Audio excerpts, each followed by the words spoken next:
je peux le faire mieux. Je vais voir quelqu'un acclamer Jésus. Il sait même les cris de joie. Acclame les fruits de tes lèvres. Qui lui sait qu'il peut être pour toi ce matin? Qui lui sait qu'il peut être pour toi cet après-midi? Gloire à l'agneau. Gloire à Jésus. Bonjour à tous. Si on peut rester encore quelques temps debout, s'il vous plaît. Je dirais merci à Dieu, et merci au pasteur Samuel Méa, merci à tous les serviteurs de Dieu ici présents, et merci à vous qui êtes venus ce matin écouter la parole de Dieu. Que les dieux que nous servons puissent vous bénir.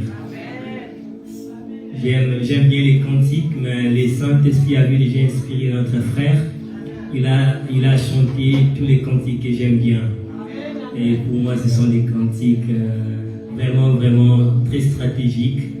Quand j'entends ça, c'est comme s'il y a quelque chose en moi qui bouillonne, il y a quelque chose en moi qui me révolte. Je sens en moi le but pour lequel je suis venu dans le monde s'agiter en moi. Amen. Que Dieu soit loué. Mais rapidement, nous n'allons plus tarder. Si on peut ouvrir nos Bibles.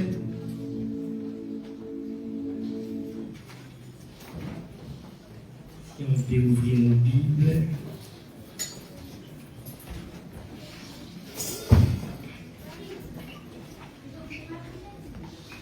Nous sommes dans le livre de 1 Roi. 1 Roi chapitre 17, versets 1er à 7. Nous resterons là-dessus. Après, nous allons prendre le chapitre 18, versets 1er à 2. Nous allons sauter pour prendre 40 à 46. Amen. 1 Roi. Chapitre 17. Si quelqu'un peut nous aider à la lecture.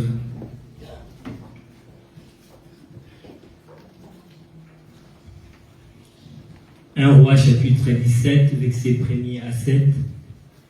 Est-ce qu'on peut lire la parole de Dieu? Amen. 1 Roi chapitre 17, versets 1 à 7. Je lis au nom du Seigneur Jésus-Christ de Nazareth. Comme vous ne voulez pas la bénédiction, moi je l'ai arraché. Amen. On a bien lecteur, personne n'a lu. Moi j'ai besoin de bénédiction, j'arrache. Oh, alléluia. Amen. Bon article lu.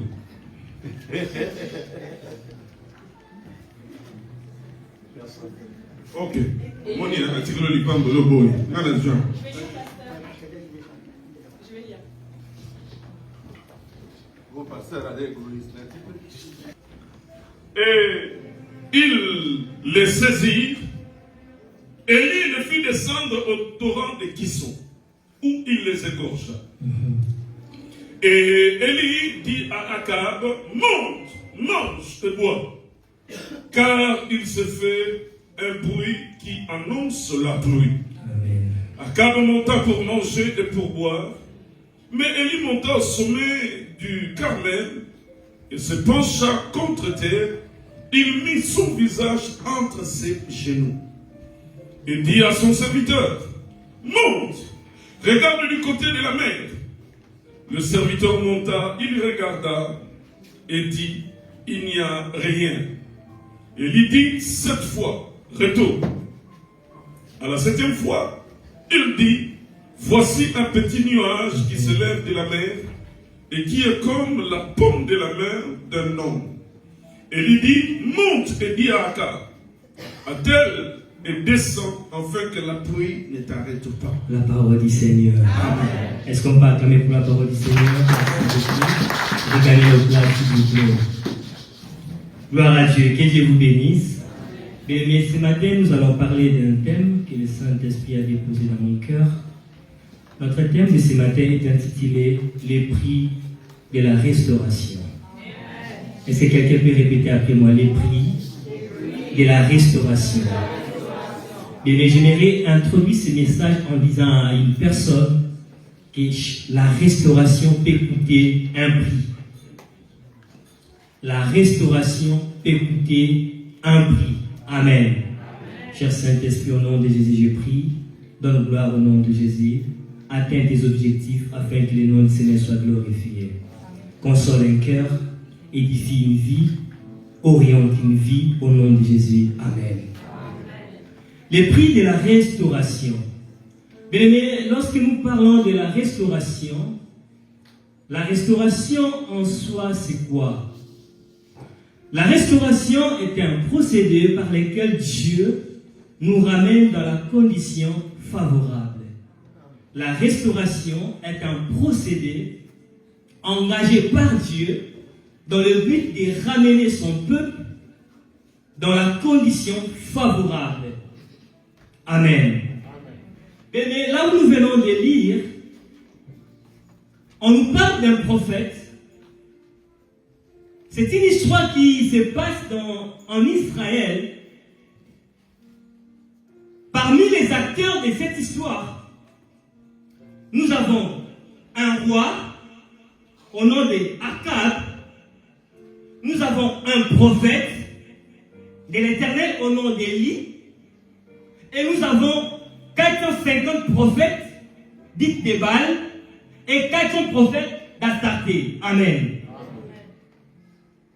Mais comme tout prophète, vous savez, l'office d'un prophète, c'est de ramener le peuple, le cœur du peuple vers Dieu.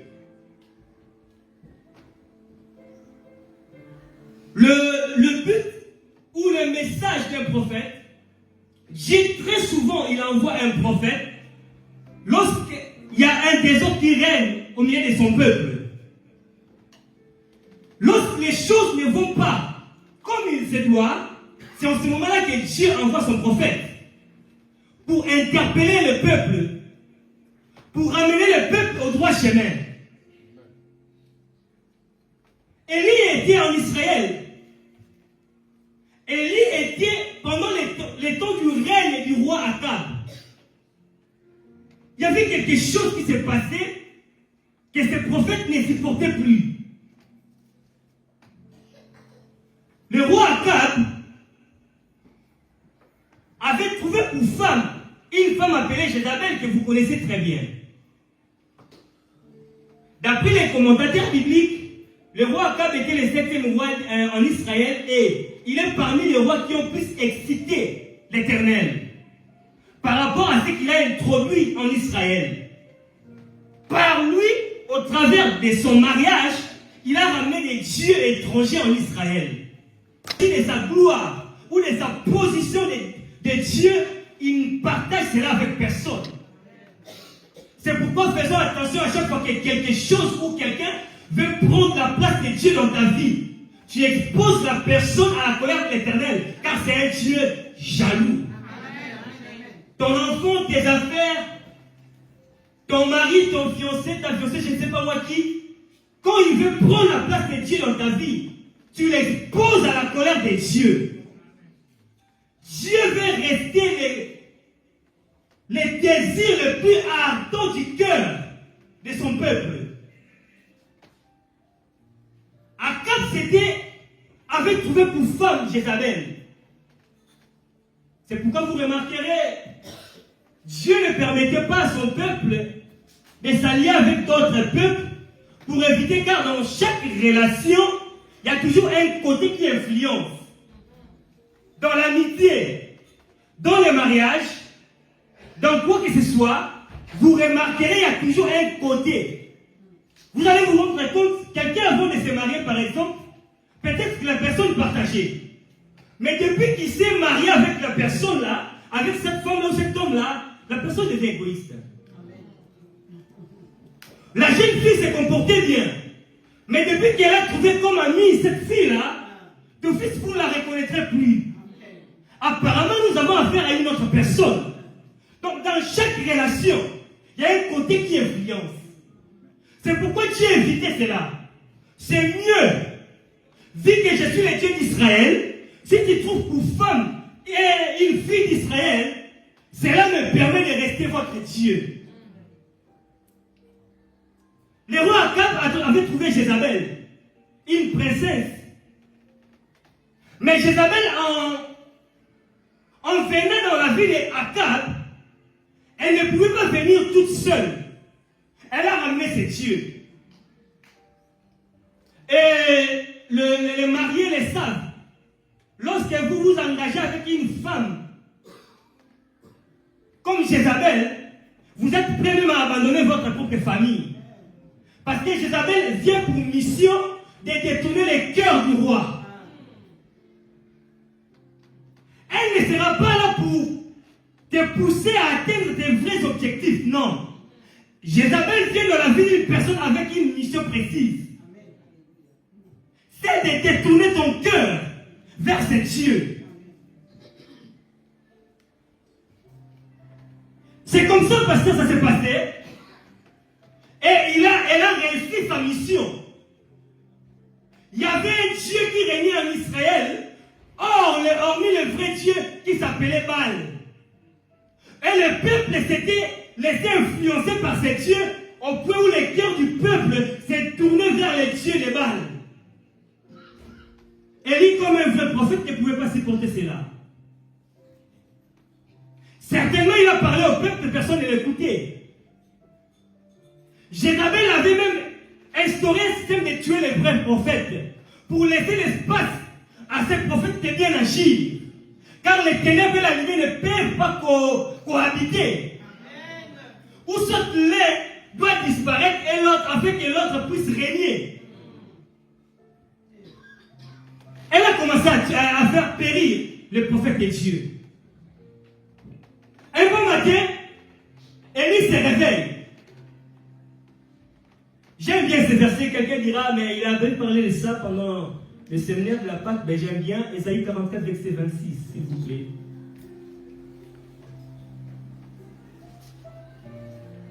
Ésaïe 44, verset 26.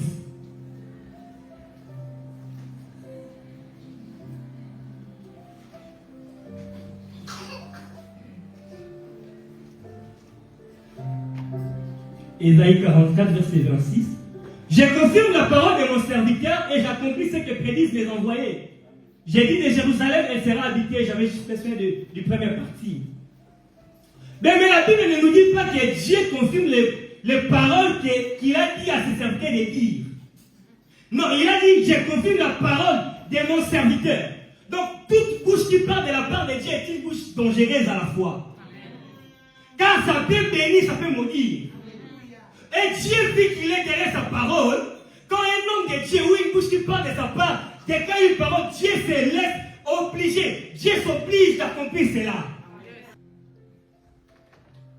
Quand Élie prend l'initiative de déclarer qu'il n'y aura plus de pluie en Israël, Dieu n'avait pas dit ça. Non, pas du tout. C'est pas ce que la Bible dit. Un bon matin, le prophète se réveille. Certainement, il a dit comme un vrai Quinois, mais non, Bakolapa. Vu qu'il a dit des ordres qui règnent, je vais toucher à la source. Je vais toucher à quelque chose qui permet au pays de bien vivre. Car sans pluie, il n'y aura pas de blé, il n'y aura pas de farine, il n'y aura pas de vie. Élie se lève un bon matin, il déclare, il n'y aura ni rosée ni pluie. Sinon, il n'a pas dit sinon à la parole de l'Éternel. Il a dit sinon à ma parole. Dieu n'a pas regardé ce qui peut arriver après. Non. Ce que Dieu doit faire, c'est d'abord honorer la parole de son serviteur. Directement, je peux dire, dans ma fiche. Avant de passer leur plan, sors d'ici. Va au torrent, j'enverrai un corbeau pour te nourrir. Mais quand est-ce que vous avez eu le temps, toi et ton prophète, d'en parler? Pas du tout. Juste un prophète a exprimé son côté émotionnel, mais Dieu a exécuté pour honorer sa parole. Je lève ma main vers le ciel. Je déclare, si réellement je suis un envoyé de Dieu, que ma présence ce matin dans ta vie annonce un nouveau vent au nom puissant de Jésus-Christ. Dieu a exécuté. Le ciel s'est arrêté pendant 3 ans et 6 mois. Je parle du prix de la restauration. Dieu, comme il est miséricordieux, il a regardé la famine au pays. Dieu ne pouvait plus se ressaisir. Mais il ne peut pas déshonorer non plus son serviteur. Il doit passer par le même serviteur afin de restaurer la pluie. Il est un Dieu qui sait honorer ce qu'il honore. Mais si tu sais honorer Dieu, ne vous en faites pas. Même s'il y a des choses qui apparemment amènent la honte dans la vie, ne vous en faites pas, la fin finira par une gloire. C'est juste question d'être rassuré que même en cachette, là où il n'y a personne, je sais honorer mon Dieu. C'est pourquoi lorsque vous regardez une personne et que vous êtes vraiment conscient que cette personne-là sait honorer son Dieu, ne vous en faites pas de sa situation. Sa situation cache une gloire. Une gloire tellement grande. Est-ce que quelqu'un peut acclamer pour Dieu?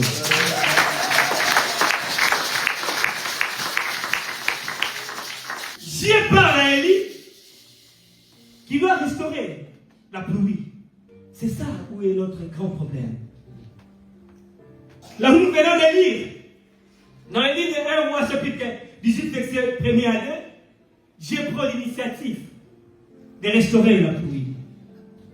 Bien-aimés, vous savez, la Bible nous demande de veiller sur notre langue, ce n'est pas en vain.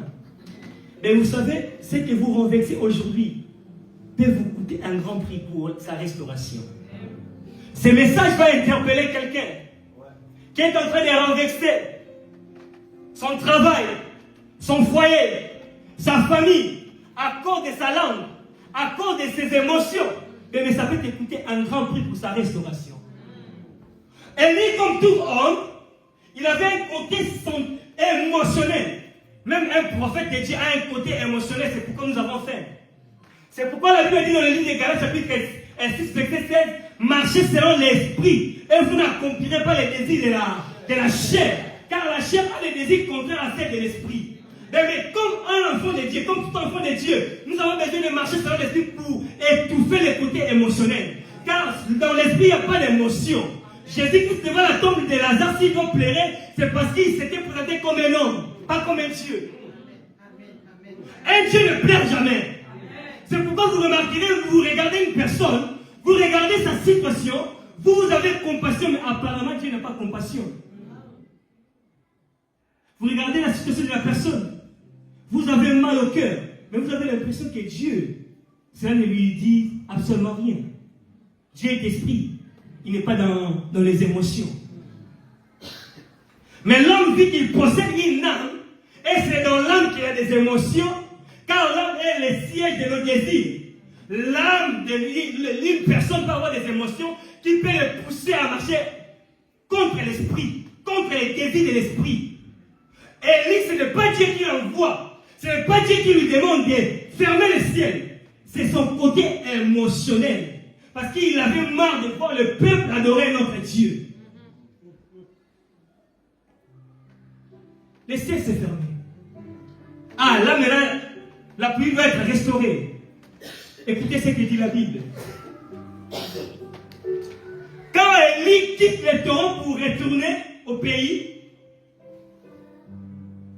il commence d'abord par exterminer le prophète de Baal. C'est comme ça, comme vous le connaissez, il fait venir le prophète de Baal et le prophète d'Astarté qui doivent invoquer Baal afin de faire descendre le feu. Car Baal, c'était le dieu de l'orage. En fait, Baal se faisait voir comme un dieu qui était capable de donner la fertilité. C'est pourquoi Élie doit toucher à la pluie pour voir qu'est-ce que Baal pouvait faire. Et malheureusement, Baal n'était pas en mesure de restaurer la pluie car il n'était pas le vrai Dieu. Élie a fait venir les prophètes. Ils ont invoqué leur Dieu. Pendant toute une journée, Baal ne répondait pas. Élie arrive même au point de se moquer d'eux en disant peut-être qu'il dort. Hier, quand je méditais ça pendant la nuit, en fait, j'étais seul Mais j'ai rigolé. Il dit, allez-y, encore. Peut-être qu'il est occupé. Je me dis, il y a une personne auprès de Dieu, ne dort ni ne sommeille. Il n'a jamais été occupé. Pendant que toi tu l'invoques, en Amérique du Sud on l'invoque, il est capable d'exaucer toutes les prières au même moment. Élie se présente devant Baal. On fait venir tous les prophètes. Il n'y avait pas du feu. Élie pousse encore le peuple à tuer encore ces prophètes. J'ai l'impression, et j'avais posé la question à un frère, j'ai l'impression que tous les prophètes apparemment sont colériques. Je ne sais pas pourquoi. Je ne sais pas si vous avez déjà constaté cela. Apparemment, ils ont des comportements très bizarres. Ben oui. J'avais posé la question au frère, le frère ne m'avait pas répondu. Après moi-même, j'avais donné une réponse qui ne vient pas certainement du Saint-Esprit. J'ai dit peut-être c'est par rapport aux visions qu'ils voient. Et par rapport à ce qu'ils entendent. Ça dérange leur tête.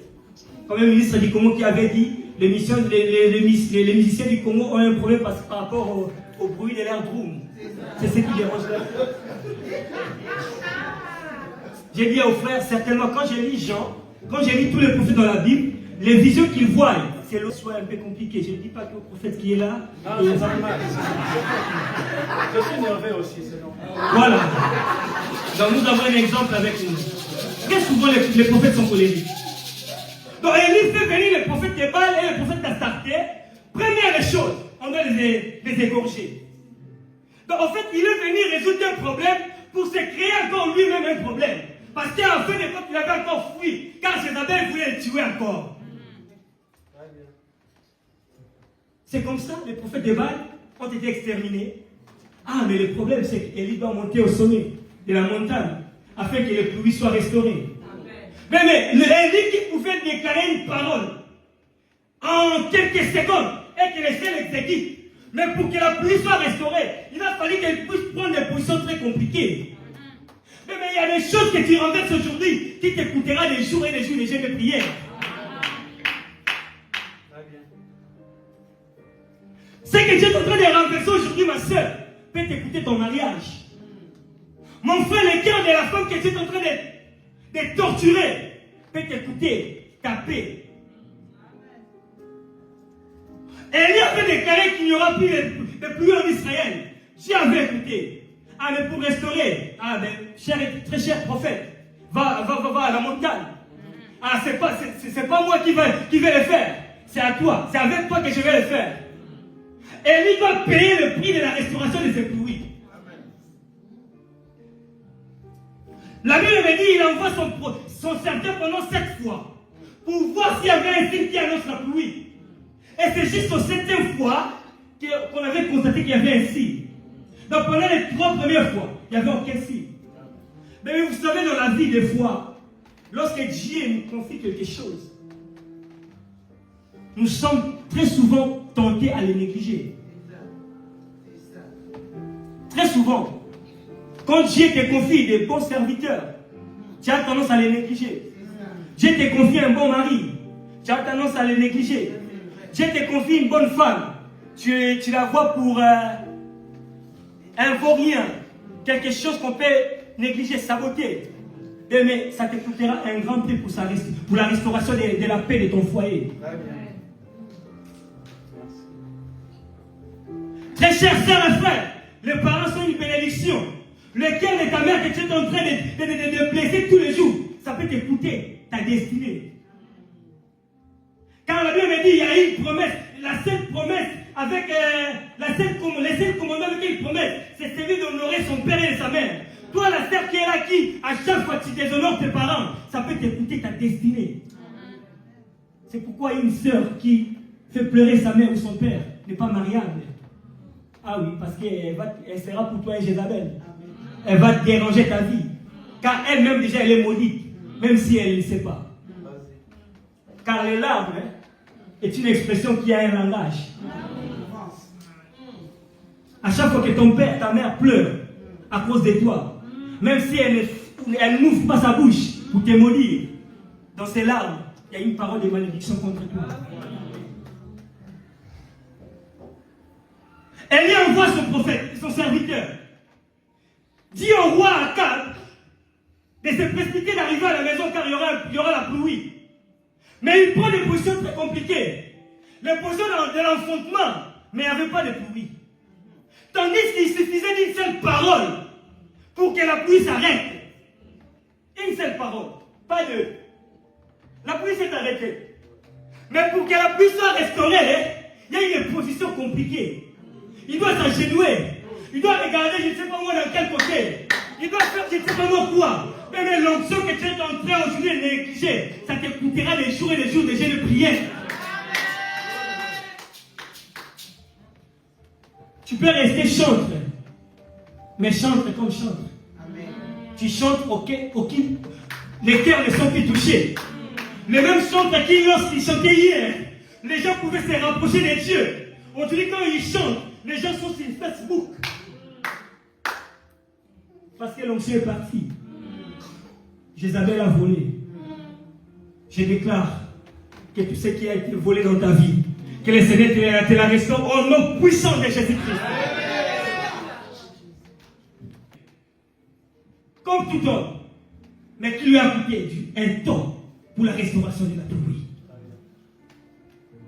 Bien dans le Seigneur, à chaque fois que Dieu envoie un message comme celui-ci, c'est parce qu'il est au point de faire quelque chose de nouvel. Quand Dieu envoie un message de la restauration, c'est parce qu'il veut restaurer un foyer, une famille. Quand Dieu envoie un message de la restauration, c'est parce qu'il veut restaurer une église.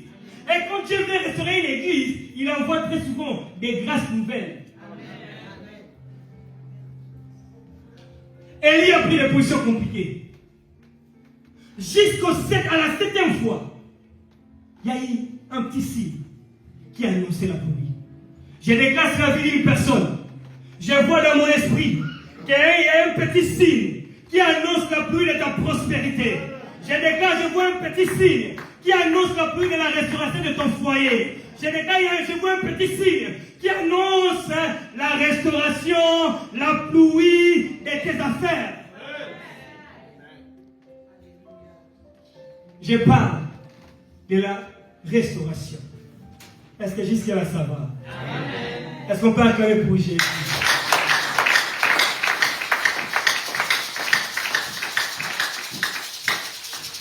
Mais la restauration nous prouve l'amour immense de Dieu. Quand Dieu veut restaurer un peuple, c'est parce qu'il aime son peuple. Quand Dieu veut restaurer une vie, c'est parce qu'il aime la personne d'abord. C'est pourquoi ce jour-là, il dira à Moïse et à Aaron, c'est moi ici sera pour vous une nouvelle. Une nouvelle. Donc ça va annoncer quelque chose de nouvel.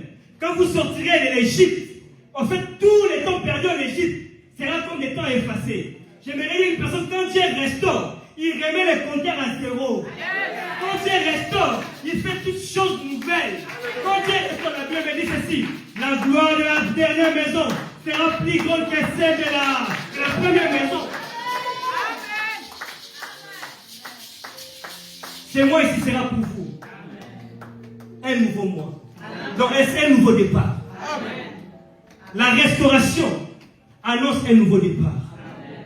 Je vois dans ta vie venir un nouveau départ dans les affaires. Je vois dans ton foyer venir un nouveau départ de la stabilité. Oh, bien-aimé dans le Seigneur, c'est que tu as détruit, je ne sais pas moi, par tes propres paroles, c'est que tu as détruit par tes propres erreurs. Dieu par sa compassion, Dieu par sa miséricorde, il m'a envoyé pour te dire, il est au point de te restaurer.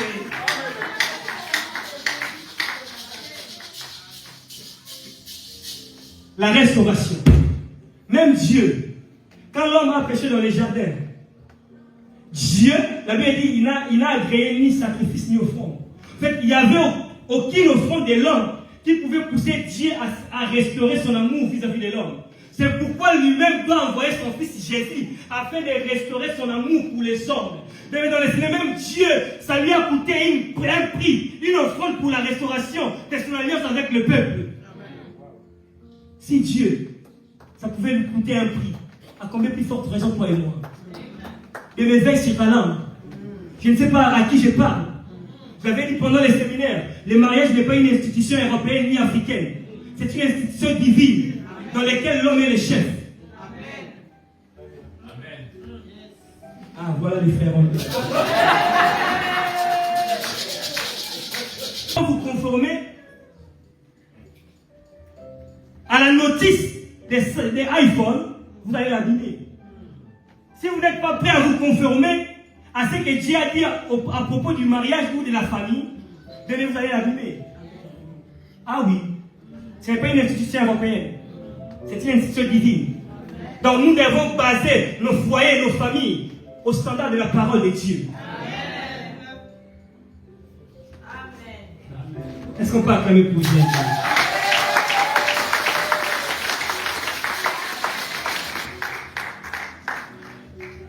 Quand je parle de la restauration, ça ne se limite pas au niveau de ce que tu as touché, ensuite perdu.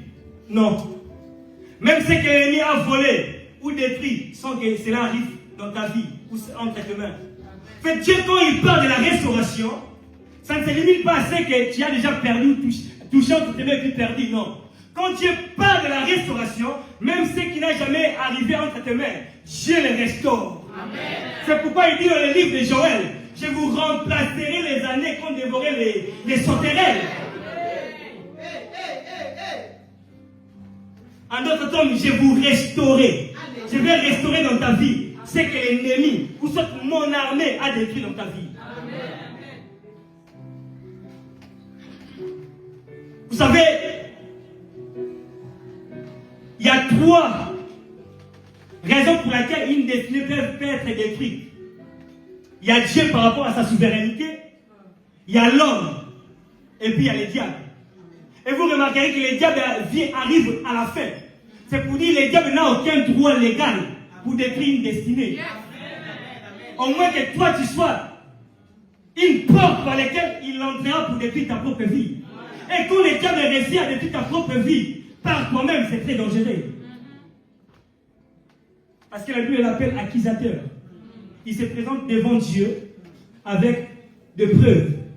C'est comme un avocat qui se présente au tribunal, qui va se présenter devant les juges pour dire, moi je me tiens, je dois frapper, parce que cette sœur-là, cet homme-là, il marche contre ta parole. Amen. Et en ce moment-là, Dieu, si réellement il est fidèle, ah ben non, il va exécuter. La fidélité de Dieu ne se limite pas au niveau que je te bénirai, non. C'est lui aussi qui a dit, si tu déshonores ton père et ta mère, tu seras maudit. En fait, tes jours sur cette terre ne dépendent pas d'abord de tes prières. Ça dépend de la manière dont tu honores tes parents. Si Dieu réellement il est fidèle, il doit honorer même cette parole. Donc si tu es exposé à la malédiction, Dieu n'a rien à faire. Ah oui, Dieu n'est pas un religieux. Pas du tout. Il n'est pas un religieux. Il n'est pas non plus chrétien. Ah oui. Je ne vais pas avoir des problèmes avec des anciens de l'église. On passe quand même. Lorsque Dieu restaure, il remplace même les années perdues. Il t'accorde tout ce que tu as manqué pendant ces temps. Et il n'y aura eu aucune perte. Aucune perte ne sera constatée. C'est pourquoi vous remarquerez une sœur qui a duré sans enfant, les jours que Dieu restaure sa maternité. Même la France en parle parce qu'elle aura 4 enfants. Toutes les années perdues, avec Dieu dans la restauration, sont récupérées. Les enfants d'Israël étaient restés pendant longtemps en Égypte. Ils travaillaient sans salaire. Les jours où ils doivent sortir, Dieu les dit, il faut prier même les Égyptiens. Cela veut dire, votre salaire doit être restauré. Quand Dieu restaure, il n'y a aucune perte qui est constatée. Mais ce n'est plus question d'âge. Ce n'est plus question d'âge, non. Je vais dire une personne quand Dieu restaure, ce n'est plus question d'âge. On va voir une maman de 50 ans être honorée à la mairie. Quelqu'un dans ta vie, que Dieu au point de restaurer ta vie au nom de Jésus. On s'est donné. Comment nous sommes là? Les frères ne nous ont pas vus. Les frères ont vu une maman de 50 ans. Ah ben ouais, c'était son temps de la restauration.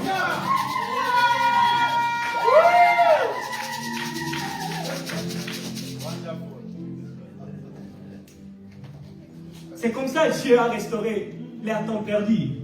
Ils ont pillé les Égyptiens. C'est pourquoi même dans le désert, Dieu les demande de payer la dîme.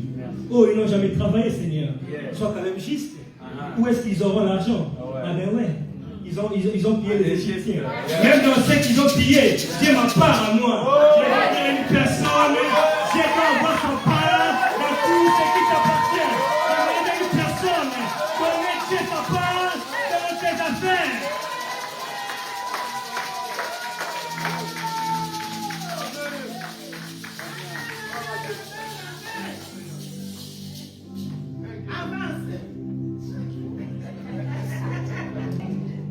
Il accorde un nouveau départ. J'aimerais dire à une personne, je ne sais pas où tu te trouves dans cette affaire, mais Dieu m'a envoyé pour te dire, il est au point de restaurer ses affaires. Et quand il va restaurer ses affaires, le Seigneur, il va t'accorder un nouveau départ. Tu vas vivre un nouvel élan. C'est comme ça, il dira à Ézéchiel, prophétise si les ossements desséchés. Je vais souffler en nez un nouveau souffle. Oh, je déclare dans ta vie, il y a un nouveau souffle dans ton foyer. Il y a un nouveau souffle dans tes affaires. Il y a un nouveau souffle dans ton ministère.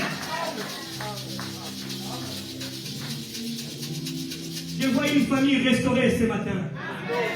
Je vois un foyer restauré. Je vois une santé restaurée. Je vois les études restaurées. Je vois les affaires restaurées. Oh, je crois que tu es avec moi. Tu peux te lever et déclarer, c'est mon temps de la restauration.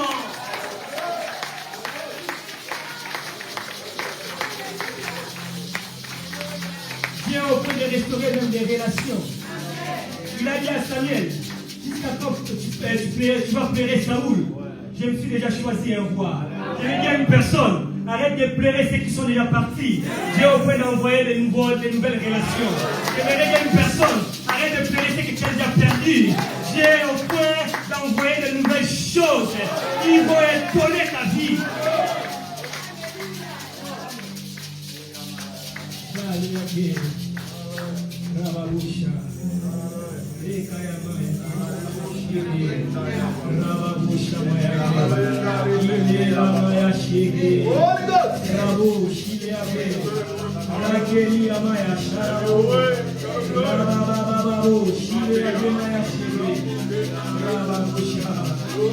Gloire à l'agneau.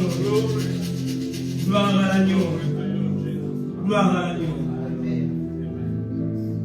Bien-aimé, quand Dieu restaure, il accorde une nouvelle opportunité. Que cette semaine qui va commencer soit une semaine de nouvelles opportunités. Que cette semaine qui va commencer, après ces messages, que ces messages annoncent une nouvelle saison dans la vie d'une personne. Que tu reçois de nouvelles appels. Que tu vives de nouvelles opportunités. Je prie mon Dieu qu'il mette sur ton chemin des nouvelles relations, des relations de la destinée, les amis de la destinée, qui vont t'amener là où Dieu te voit, qui vont t'amener là où Dieu t'attend. Je regarde des nouvelles opportunités dans ta vie. Des nouvelles opportunités. Ça ne dépendra pas de ton carnet d'adresse. Ça dépendra du ciel. Je vois le ciel signer un chèque, signer Samuel Meya. Je vois un chèque signé dans le ciel. Signé ton nom. Mettez-moi ton nom s'il te plaît. Mets-moi ton nom s'il te plaît. Mets-moi ton nom. Mets-moi ton nom s'il te plaît. Oh, je vais voir. Je veux que tu mettes ton nom. Si c'est carnet, si c'est chèque est lequel, le ciel est en train de signer. Le ciel est en train de signer un chèque. Ça ne dépend pas de ton carnet d'adresse. Ça ne dépend pas de ta famille. Ça ne dépend pas de tes relations. Ça dépend de ton alliance avec Dieu. Qui est le fils, la fille d'Abraham. Que cela t'arrive au nom de Jésus.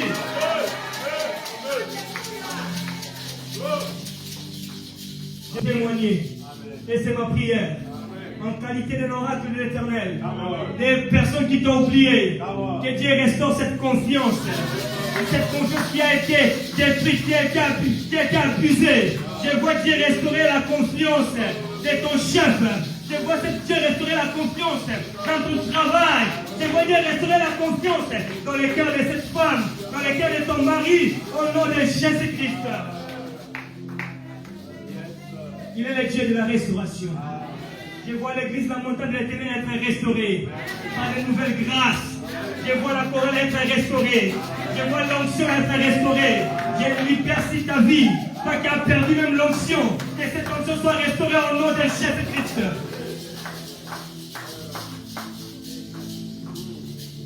Il est le Dieu de la restauration.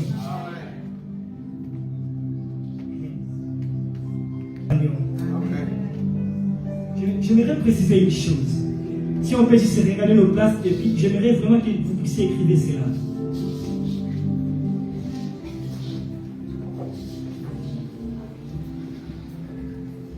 Et la restauration a toujours été possible avec notre Dieu. Le nouveau départ a toujours été possible avec notre Dieu. Mais j'aimerais préciser une chose et souligner. Ce n'est pas parce que c'est toujours possible avec Dieu qu'il faut bafouer ce que Dieu vous a accordé. Yes. Ce n'est pas parce que Dieu est capable de restaurer qu'il faut négliger ou saboter ce que Dieu vous a confié. Mais Dieu a restauré la force de Samson, mais pas ses yeux. Amen. Samson a prié. Oh Éternel, si tu peux m'accorder encore une force afin de venger mes ennemis. Dieu a restauré sa force, mais pas ses yeux. Il faut faire attention avec ce que vous pouvez causer par vous-même. Dieu peut restaurer, mais peut-être qu'il y aura des dégâts. Il faut faire très attention. Il est souverain. Nous avons vu les gens attraper la maladie.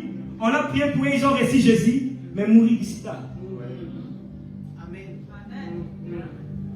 Dieu les a acceptés quand même. Mais ils ont fini par partir tôt. Ça a toujours été possible avec Dieu. Mais ne bafouez pas ce que Dieu vous a confié. J'aimerais dire à une sœur, préserve ton mariage. Préserve le cœur de ton mari. À qui donc tu ton oreille? Mon frère, préserve le cœur de ta femme. Ça peut t'écouter taper.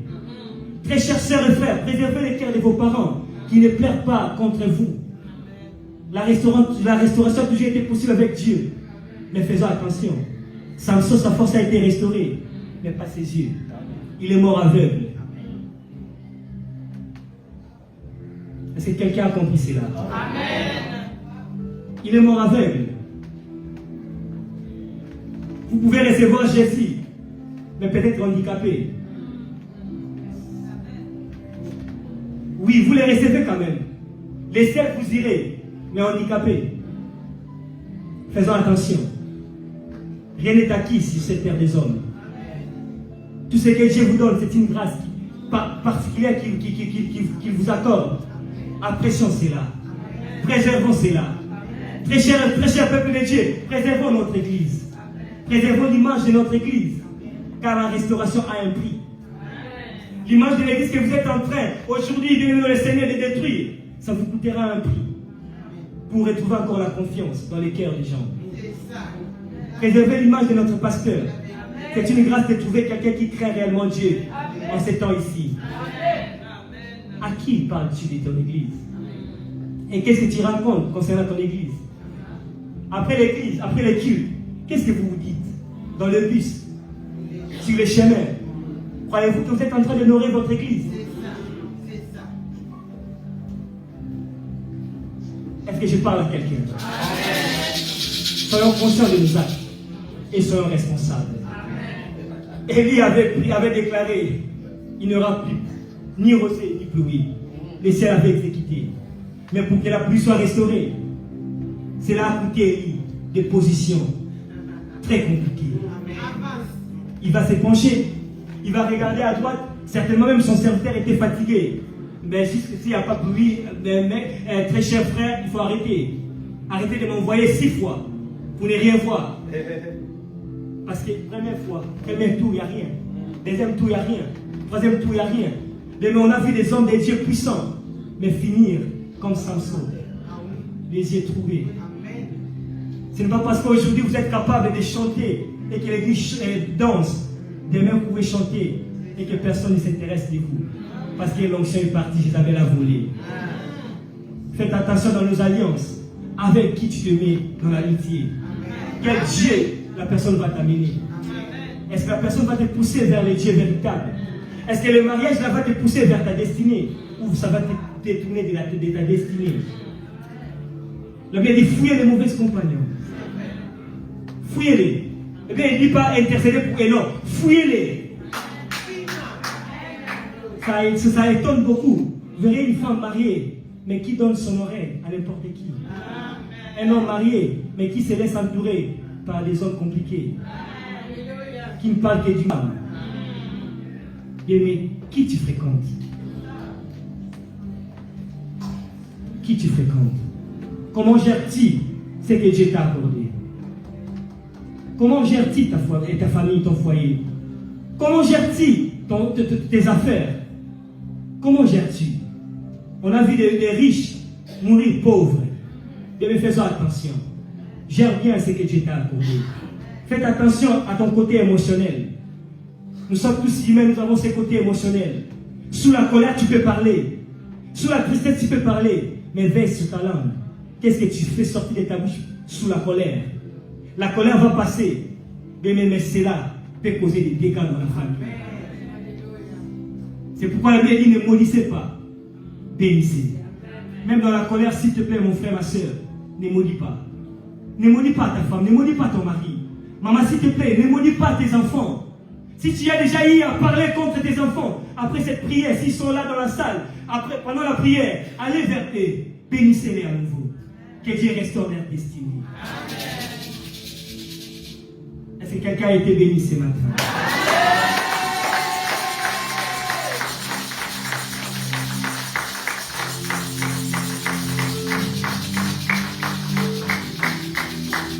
Mais Dieu, quand il restaure en qualité et en quantité. Il dira aux enfants d'Israël, quand il parle de Canaan, il dit, sera un pays.